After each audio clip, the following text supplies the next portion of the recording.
ГСП онлайн. Городские новости сейчас. На днях Следственный комитет направил в суд дело об убийстве, совершенном аж 17 лет назад. 1 июня 1997 года в районе железнодорожного вокзала был обнаружен труп мужчины с многочисленными ножевыми ранениями и открытой черепно-мозговой травмой.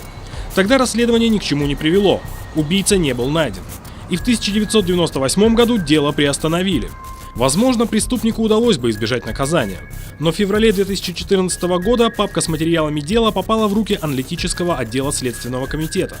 Путем изучения данного уголовного дела были определены круг лиц и свидетелей, с которыми оперативным путем была проведена работа, в ходе которой был выявлен подозреваемый. В начале марта следователям удалось найти свидетеля преступления. Он рассказал, что убийство произошло в результате пьяной потасовки и назвал имя преступника. Убийцу задержали. Под тяжестью улик он дал признательные показания, которые позже подтвердил на следственном эксперименте. Теперь мужчину ожидает суд и приговор по статье 105 Уголовного кодекса Российской Федерации.